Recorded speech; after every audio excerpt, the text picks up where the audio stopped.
What's going on, VC? It's Brad from H2Vinyl. It's been a while, hasn't it? I don't know. I feel like I make 2 or 3 videos and then take 4 months off. Yeah, no, just didn't feel like making videos and got down the path of other hobbies. But I'm back and I want to do a video for the vinyl tag for hip hop that my friend Tim, Highnoon's Vinyl. I almost say DJ Highnoon because old habits die hard. But and plus, Tim, you'd always be a DJ in my book. But he put together 15 questions that talk about hip hop. So I'm gonna get right into those questions. I got the computer right over here because I know I like to talk. And I don't want this to be an hour-long video, though it probably will be. But let's get into it. The first hip-hop purchase I made. This one was easy. This was not only the first hip-hop purchase I paid my own money for, but this was my introduction to hip-hop. It was 86. I was at the age of 10. Had no idea what hip-hop was. A friend brought over, his name is Clint, probably still is, Clint. I just don't know where he is anymore, but I was 10. It was over 30 years ago. Anyway, my friend Clint brought over a tape. We listened to it in my boombox. Not much of a boombox, but it was a boombox.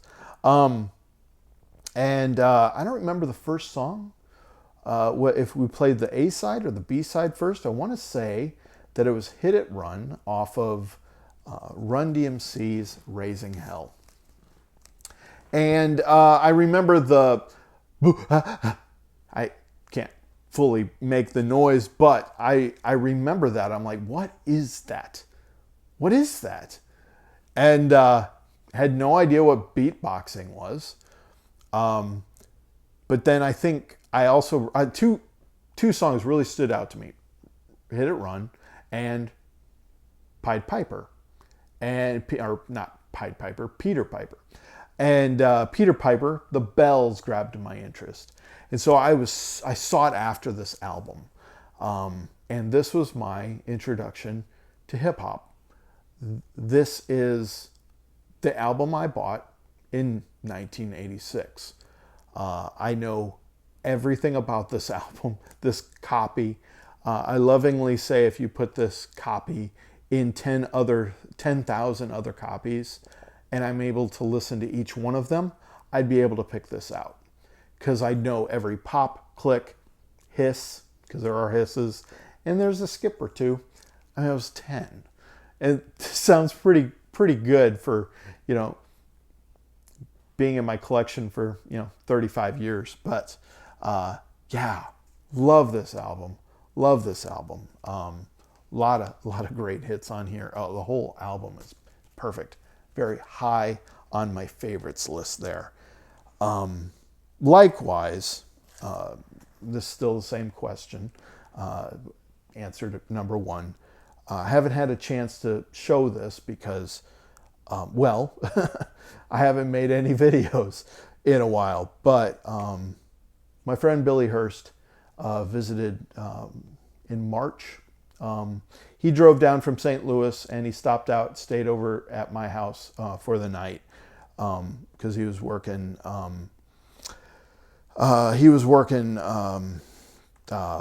Spring training in Jupiter, Florida, and we had been texting about a copy of this, the MoFi Raising Hell by Run DMC. I missed out on this party completely. It sold out in hours, and I didn't even know that there was pre-order available. Anyway, my friend, Tim, you were the one who told me that Billy had a couple of copies. And so I texted him, we talked, and I thought we were talking about pricing and everything. And he was bringing the album down.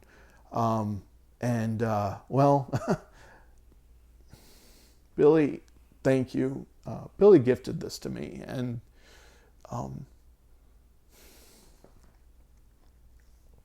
sorry. Thank you. I don't have any words to say that are more like viscerally thanking you. This album means a lot to me because it resembles, the beginning of an era of loving a lot of great music. 86, about 8 years, I really listened to hip hop for, from 86 to 94.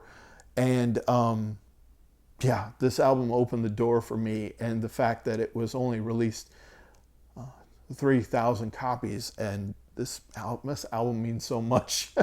And we listened to it while Billy was here, and listened to it on the big stereo, and it shook the house. This is an incredible copy, and thank you, Billy. Yeah, thank you. Question number 2, an 80s hip hop album. So Raising Hell was actually the last vinyl that I bought in the 80s, because in 87, my birthday's in January, and for my birthday I bought myself, weird I know, I bought myself a CD player. I was 11, and so in January of 87 I was buying CDs, or yeah, I would say I was buying CDs. Maybe some 7-inch singles, but I didn't buy any albums anymore on vinyl. And so this is one of the records. I'm not going to show it on CD, but this is one of the records that I had for the first time on one of my first CDs. And this is Fat Boy's Crushin'. It's on the Tin Pan Apple label. I love that label. Anyway, Crushin', Fat Boys, I learned about them through the radio. They were everywhere with the single Wipeout.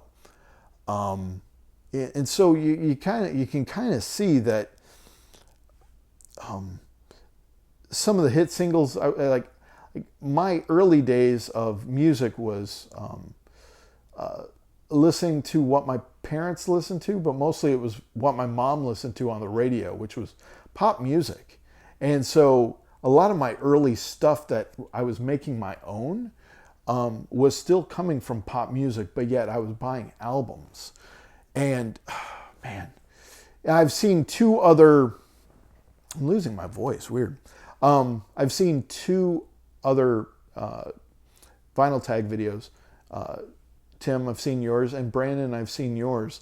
Brandon, Mr. Hall of Fame, has said several times that there was like a golden era of hip hop for him. And at some point there was like a light switch where it changed from this fun-loving, goofy, wholesome era to this, like he said, fist in the air party to fist full of guns pointed at you. And I completely agree. Hip hop lost its innocence around 87, 88, 89. Yeah. Now I moved into that era, but there's just something about the Fat Boys that culminate. Even the albums after that time frame, they still made innocent albums, the fun-loving albums, and I commend them for that, because there's nothing but fun surrounding the Fat Boys. So yeah, this was my pick for 80s album. Question number 3. We're like 20 minutes into this. Buckle up, everyone. for this one, I wanted to kind of dive into the fact that hip hop can make other genres kind of its own. And this is a perfect example. 1993, the soundtrack to Judgment Night. This is incredible. So I watched your video during lunch on Thursday, this last Thursday, Tim. Wrote down the questions, wrote down a lot of answers, and this one came to mind right away. I say that because that night, Thursday night, a few of my Iowa friends, we got on video chat. Some of these guys I hadn't seen in 20 years, like literally 20 years. And one of them, who I hadn't seen and talked to in 20 years, like started ganging up on this album, like, oh, it was crap, And the 4 or 5 of us lovingly dogpiled on him. I went to my vinyl collection, pulled it, and showed him the list. Like, are you kidding me? We've got House of Pain, we've got De La Soul, we've got Run DMC, we got Sonic Youth, we got Cypress Hill, we got Onyx, we've got Faith No More, we got Slayer and Ice-T, we've got Sir Mix-a-Lot and Mudhoney, we got like Pearl Jam is on this. Like, this is a knockout of the park album. A great album. On the movie, but great album. Loved it. And hip hop really made the grunge, alt rock, metal scene their own in this album. Great blend of music there. A 2000s or later album. Well, this one squeaks in. I really wanted to talk about this group, and this was released in the year 2000. And this is Jurassic 5's Quality Control. There's a J5. This is a wood box. This is I got this on the 2015 Record Store Day release, which was my first Record Store Day too. Let me open it up here, because a box is not all that interesting.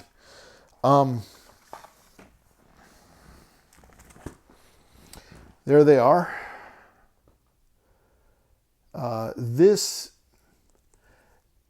I learned about Jurassic 5, I think, from the documentary Scratch.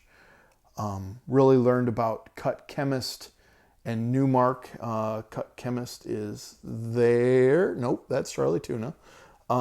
There's Cut Chemist, and then Newmark is over here. Kind of blends into the street there for me. But I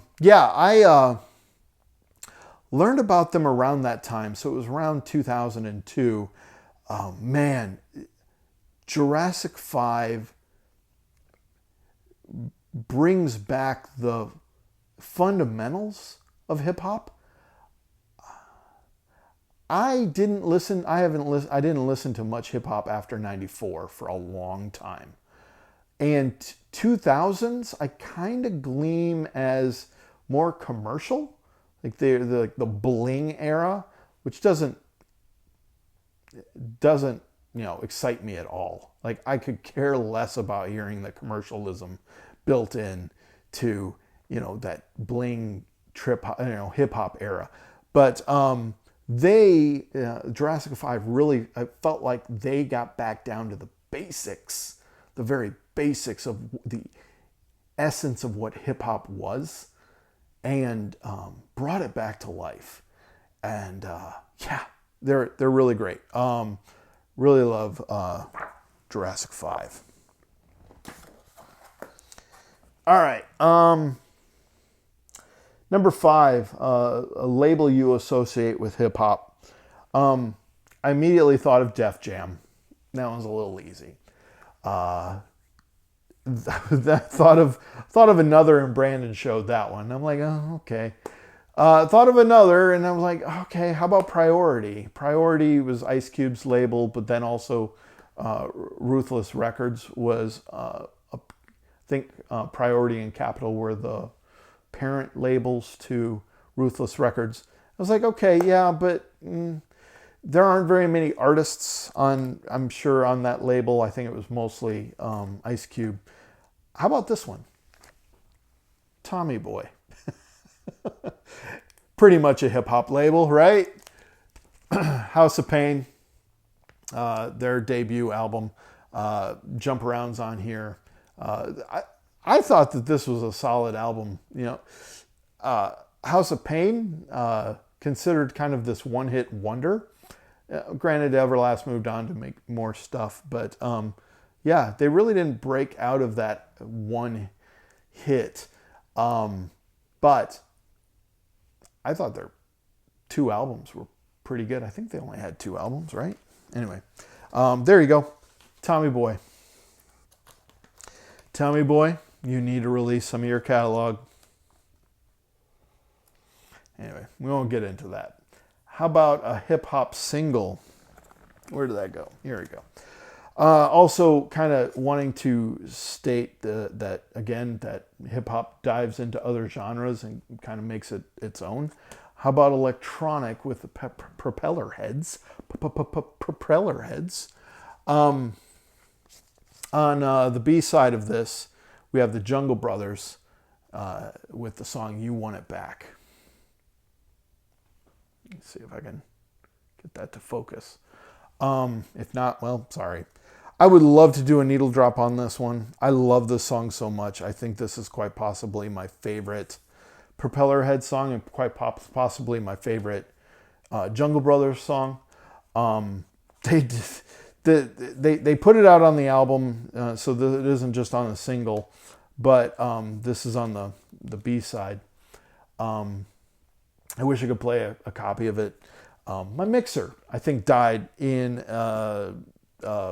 power outage failure to my house because the left channel isn't working on it. So, sorry, can't do that needle drop. But, yeah, a favorite single. Not very well known, but I put it in the hip hop realm just for the fact that the song wouldn't be half as great as it is without the Jungle Brothers on that. So, a female artist. This one was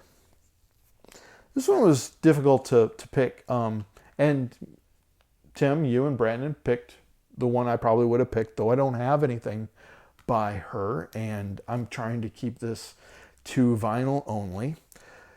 But Tim, you mentioned this one, I believe, and this is Lauryn Hill. I chose the Fugees on this. The score.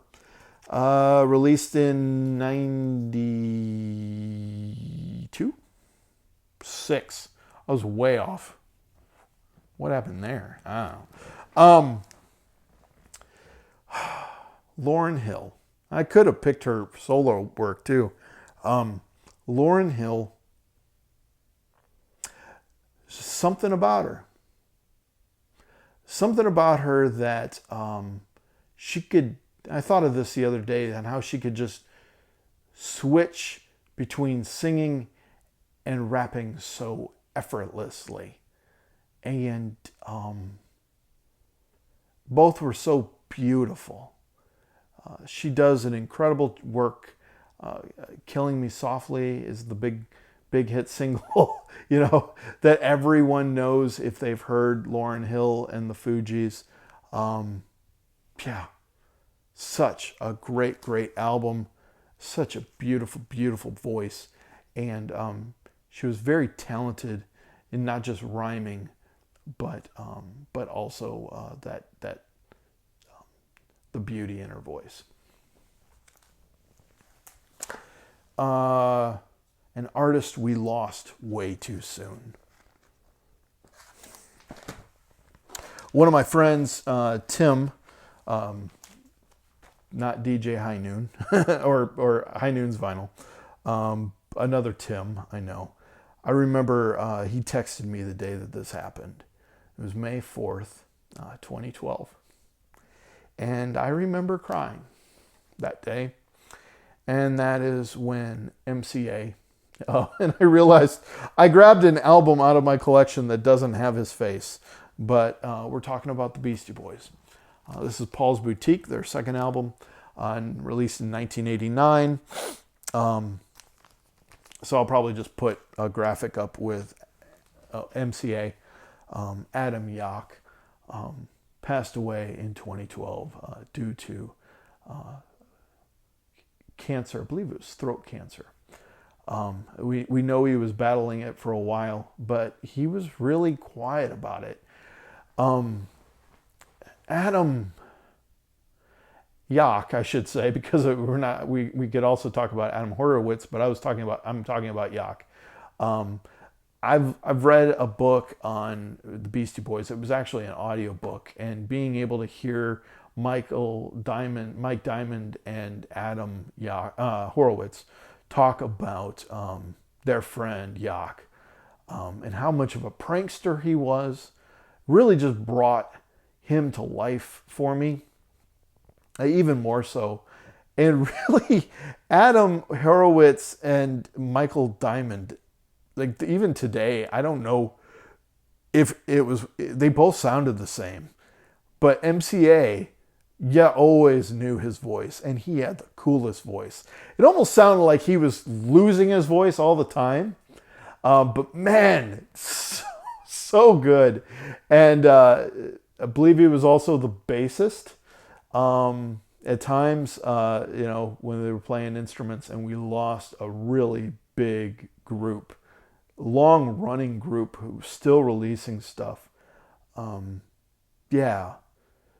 Kind people, and hip hop died a little that day when MCA passed. And I know, Tim, you and I both wouldn't necessarily say celebrate, but we remember that day, May 4th, 2012, and we think about MCA as that date rolls around. It's also Star Wars Day. Anyway, let's get into the other one. I always forget how to pronounce this word.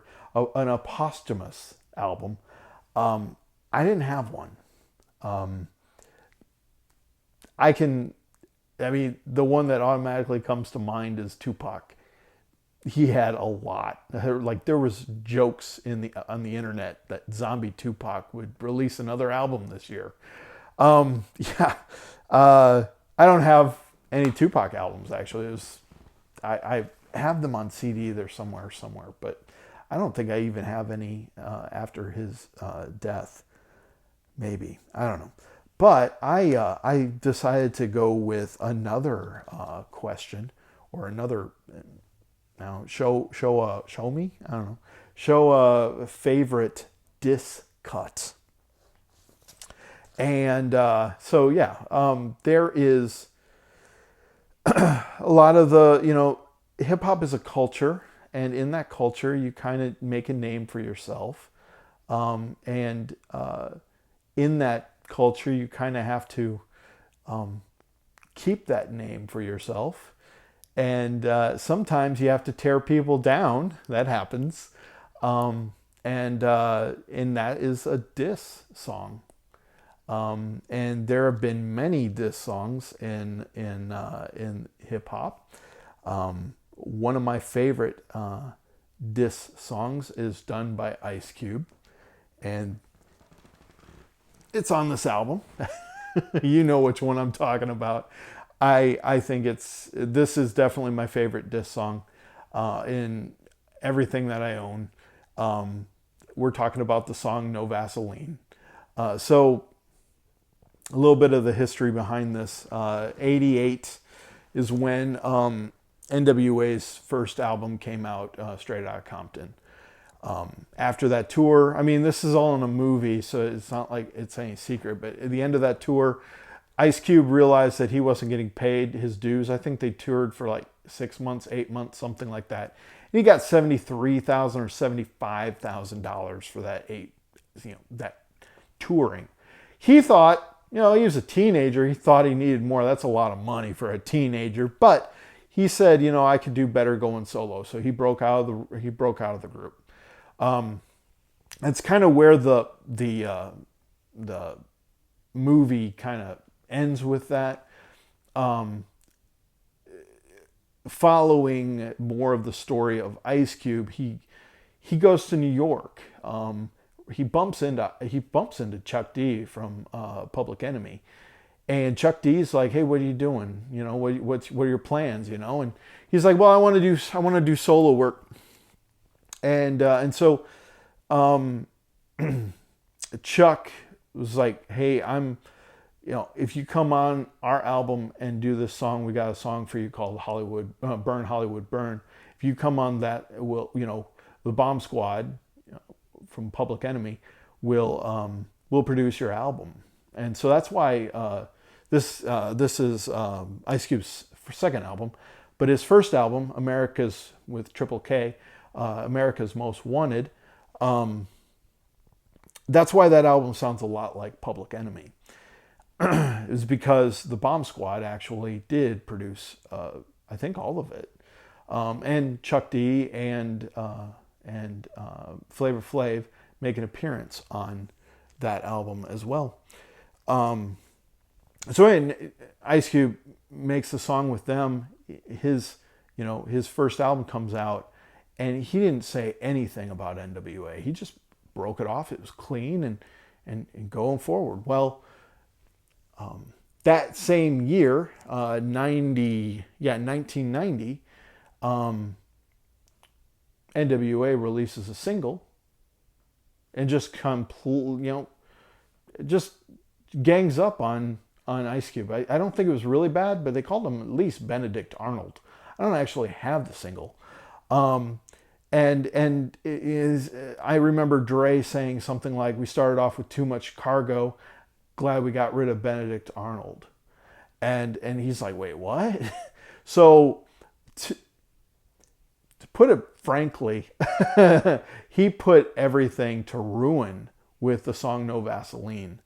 I don't know how many lines are in that song, but I want to say that he insulted them 3 or 4 times per line. Like he said, you don't mess with me. I will freaking bury your career." And they shut up after that. They absolutely shut up. Yeah, I'm kind of curious what it would have, if they would have escalated it more. I didn't want it to turn into violence, of course, but unfortunately, fans turned it into violence. But yeah. A great diss song on that one. So didn't have one for question number 9, but thought that would be kind of fun to insert as well. Question 10, your favorite producer. You both named some heavies. Tim, you named a heavy, and Brandon, you really named a heavy. Mine's not as heavy. But I still really enjoy Dan the Automator. I picked Deltron Event 2, which was released in 2013. Dan the Automator, much like Rick Rubin, just to a very lower scale, has worked with a lot of artists, a lot of different genres. He's done remixes for Air, which is trip hop.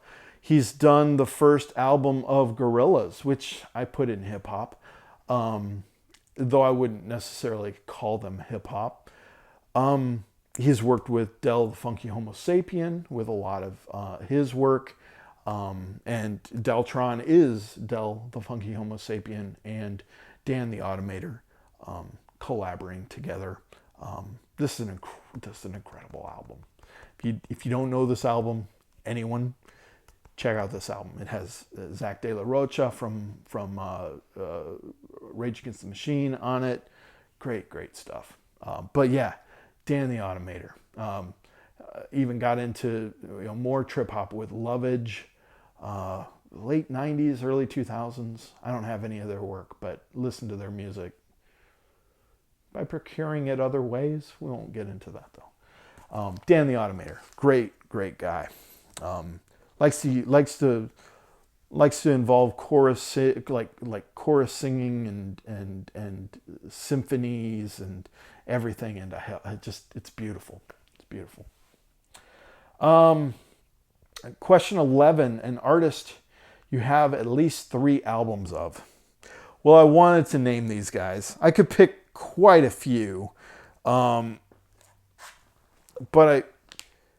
I really wanted to name these guys. Plus, I wanted to kind of keep it a wide swath of stuff where I don't talk about things over and over and over again. But how about this? Run the Jewels. And I won't show 3 albums. I'll show 4. Their debut album, which was 2013, I believe. Yep, 2013. Their second album, which also has De La Rocha in there. Or Zach De La Rocha, there we go. This was 2015? 2014. Another great album. And this is a group that they just keep getting better and better and better. Got their third album, which I want to say this is 2018. I think that's right. Maybe 2017. I think it was released on vinyl in 2018. That's probably it. And then you got the newest one, 2020, their 4th album as well. It's great. This, like I said, they only get better and better and better, and this is their best output. I really like it. Some would differ that, their second one is their best output. I don't think so. But you can believe what you want. Sorry. You can have your opinion. That's what I want to say. All right. How about a posse cut? Was having difficulty with this one. There was an obvious one in my collection, Tim, and I know you know that I have this because it's a Vinyl Me Please release. It chose not to go that route. I think I picked something that was good. And this is another guy that, has played a major role in hip-hop, gangster rap, and that is Ice-T. This is his 89 album, 89. This is the Iceberg, Freedom of Speech, Just Watch What You Say. This track on this one, what's the name of it? What You Want to Do? What You Want to Do. And he basically has his posse, the Rhyme Syndicate, backing him up on everything. You got, I don't know if I'm Donnie D. You got Everlast, who I think this is the first time he got on the mic. He made a solo album after that under the Sire label, under Ice-T. I think under his supervision, but it didn't do very well. But then he made House of Pain later. So I'm not going to be able to name everyone. It's quite interesting. I mean, it's just a kind of a party song. While Ice-T is considered gangster rap, kind of that hardcore hip hop type thing, a lot of his songs still had fun with it. Even though he has all types of guns pointed to his face. Anyway. So that was a posse cut. A song everyone knows. I could have gone several directions in this. Thought of the Humpty Dance. How about this one?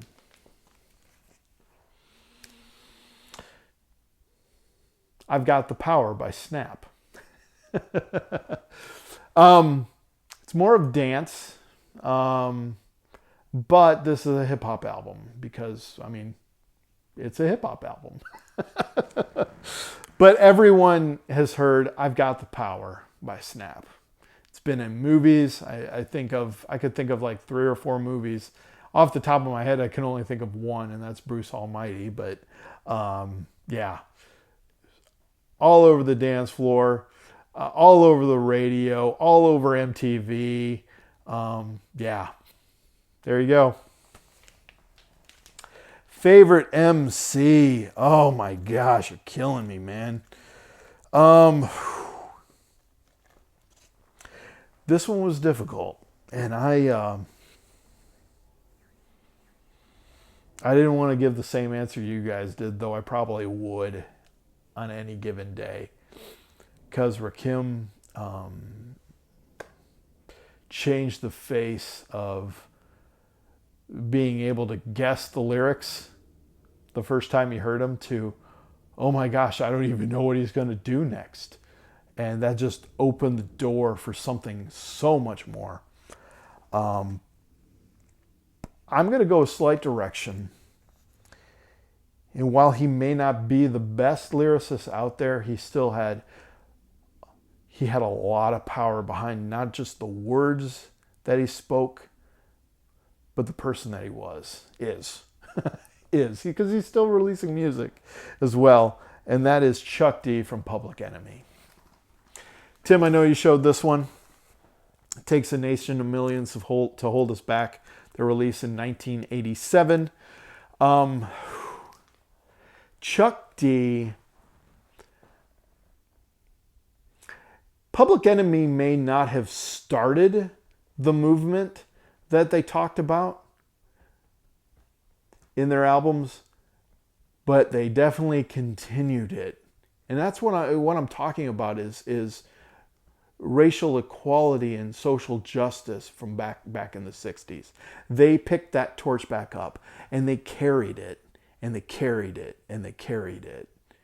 And in the mid to late 80s to even the early 90s, Public Enemy was everywhere.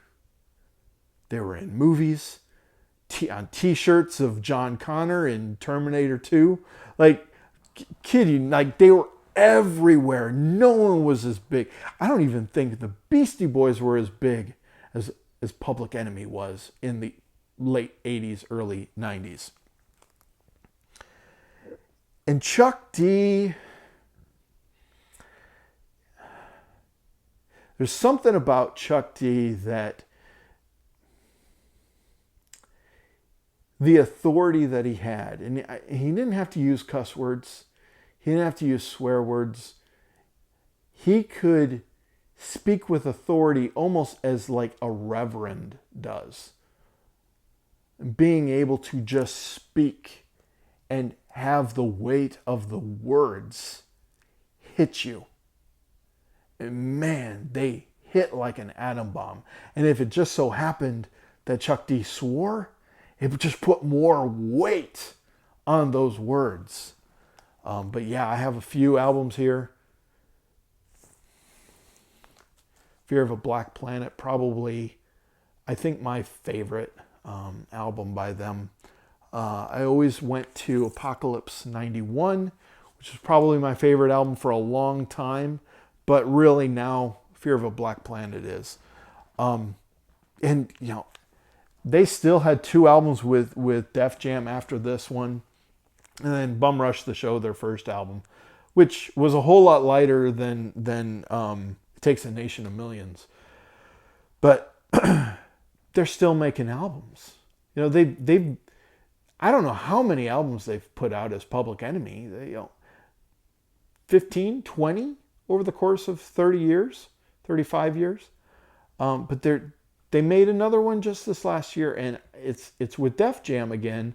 And I place it right back, like 20 years may have passed, but man, oh man, they still have that fire. They still have that fire. And yeah, they're picking up the torch again, you know? So Chuck D, you know, folks say that James Brown was the most sampled musician. Well, I think that Chuck D is quite possibly the most sampled hip-hop artist. You hear him all over in rap, in hip-hop, and rightfully so. I think he has a big stake in what hip-hop is today. And so, yeah, Chuck D, my answer on that one. Favorite hip-hop album? Well, You know the answer to this one. You know the answer to this one. This is the answer. I have listened to this album thousands and thousands and thousands, probably tens of thousands of times. I can listen to this album any day of the week, any time of the day. And that is NWA Straight Outta Compton. I know I talked about this earlier, but the truth of the matter is there's nothing else that stands as high as this for me. My friend in 8th grade, Tim, you might even be watching this, Tim. Again, Highnoon's Vinyl, talking about another Tim. I've got a few Tims in my life. Anyway, yeah, this is on Priority Records, Ruthless Records. This was a supergroup before we knew that they were a supergroup. You had Eazy-E, you had, it starts off with that siren, and you're now about to witness the strength of street knowledge. Woo! And then, Ice Cube kicks in, and then it kicks into, I believe, MC Ren, and then you kick, Dre, and then you hear Eazy-E, at the end, with the title track Straight Outta Compton. It just doesn't get any better. This is an incredible, incredible album that only cost $8,000 to make. And it's beautiful. Dre did an amazing job on this. And I think my eighth grade summer, I don't know, when it was probably 89, I listened to this nonstop around the clock. Just kept flipping the tape over that my friend Tim dubbed for me. Bought several copies of this album. And so that rounds up the hour show of Brad talking about hip hop. Tim, thank you so much for putting this together. Great questions. A lot of fun to answer. I was trying to make it a little tougher for me, just to try and not rename groups and try and show just vinyl. So yeah, had fun with it. Hope everyone's doing well. Thanks for watching, and I'll be getting some more videos out very soon. Again, hope you're listening to great vinyl, and take care, everyone. See you in the next video.